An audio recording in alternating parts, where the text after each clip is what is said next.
Hey, thanks for clicking on this video and giving me a shot. Today I want to talk about Australia and all the amazing music that's come out of there since the 80s. Oh, and if you're new to my channel, please let me give you some context as to what you're watching.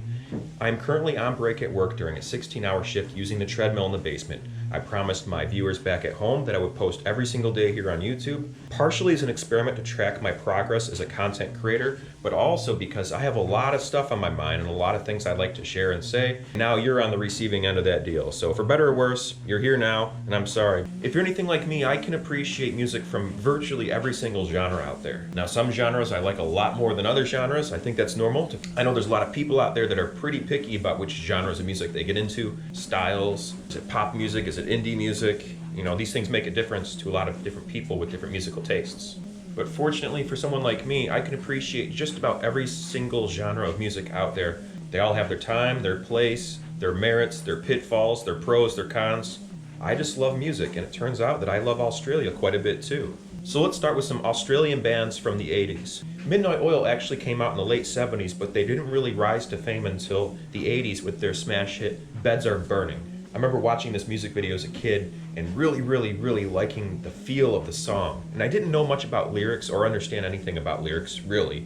But these guys were quite different. They were just in this outback in Australia, driving around in some Jeep in the middle of nowhere, playing music, and it had a different feel to it that I just wasn't used to. And the song is a real catchy tune. If you haven't heard it before, I recommend you check it out. It might be one of those songs that you've heard before that's a catchy tune, but you never really put your finger on what it's called or who wrote it. But there was quite a number of really talented bands from the 1980s that came from Australia. Probably one of the most well-known ones that reached the highest levels of commercial success worldwide was probably ACDC. This band rocks. I don't care what you have to say about it. Absolutely, positively, awesome band. Thunderstruck, Back in Black, these guys just kept cranking out the hits and had this high energy on stage that was just unparalleled. I really liked their theatrical antics and the outfits they wore on stage, just their ability to get a crowd moving. ACDC. Another band that became very popular in the 80s that came from Australia was called INXS. Me personally, I'm incredibly familiar with the album Kick. This was one of the albums my mother listened to over and over again in my youth, and it's forever burned into my brain as a result. But it's a really good album if you ask me. It has hits like I Need You Tonight, Mediate, Devil Inside, and it also features a very romantic ballad called Never Tear Us Apart. I found that song very touching. And they carved their own kind of niche into the whole idea of what rock music is. I know they're not for everybody out there, but I enjoyed them quite a bit, and for better or for worse, they were very commercially successful, and they happen to be from Australia. And that's what this video is all about, my friends. Good, commercially successful Australian bands. I don't know if anyone out there remembers a group called Split Enz from the 1980s. They were also, of course, from Australia, and their big smash hit, I believe, was called I Got You. When I first heard I Got You, I thought it was a song from like the 60s or the 70s, but it's actually a song from the 80s. I think the song I Got You is pretty catchy, and I like it quite a bit. The music video is so totally 80s. It just reeks of 80s. You can watch the video and the 80s smell just hits your nose. At some point, Split Enz broke up, and there was two brothers in that band, and they reformed together to form another group called Crowded House. And the band Crowded House is probably best known for its song, Don't Dream It's Over. It's probably one of those songs you've heard in your youth while walking around a department store somewhere, or perhaps even in the grocery store, playing in the background while you're trying to find the best choice of breakfast cereal. A lesser well-known band from the 80s was called Ice House. They didn't have too much in the way of big smash commercially successful hits, but one song that topped the charts pretty well was called Electric Blue, which I didn't really care too much for. I didn't really care too much for the band Ice House, except I did like one song particularly well, called Great Southern Land, which was featured in this movie here, Young Einstein, featuring Yahoo Serious.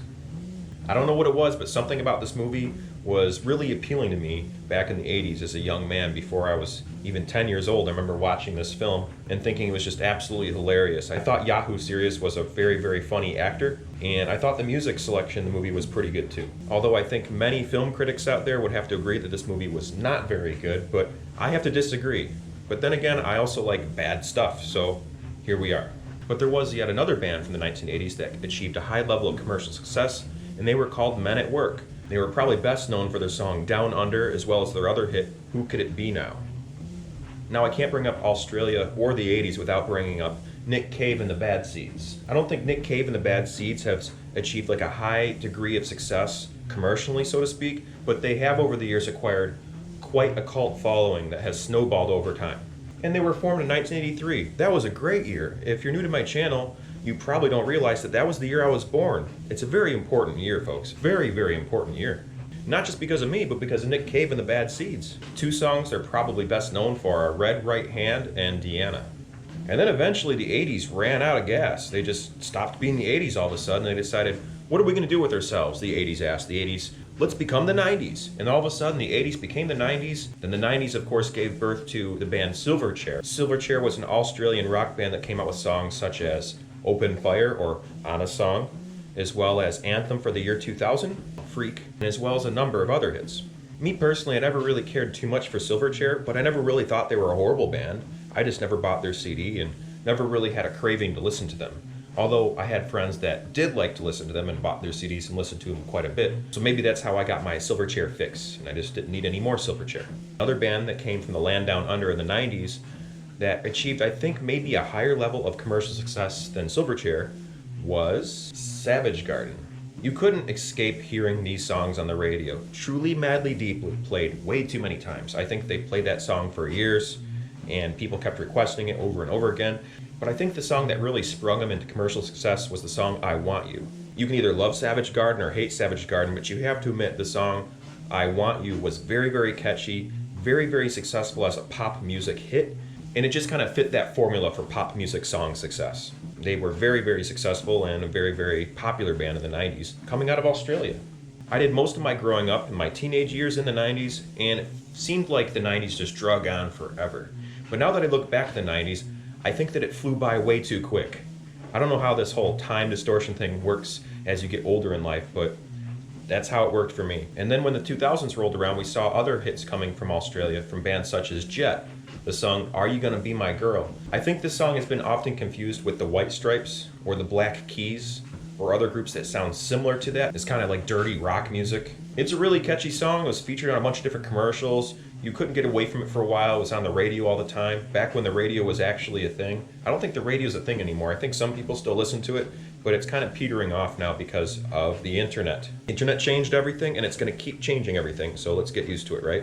But taking a step away from rock music for a second, another band that came out of Australia in the 2000s was a band called Empire of the Sun. The Empire of the Sun is a very strange, newer group that is kind of avant-garde as far as their style and fashion goes. They dress in these very elaborate, ornate, strange outfits that blend together various cultures of the Far East.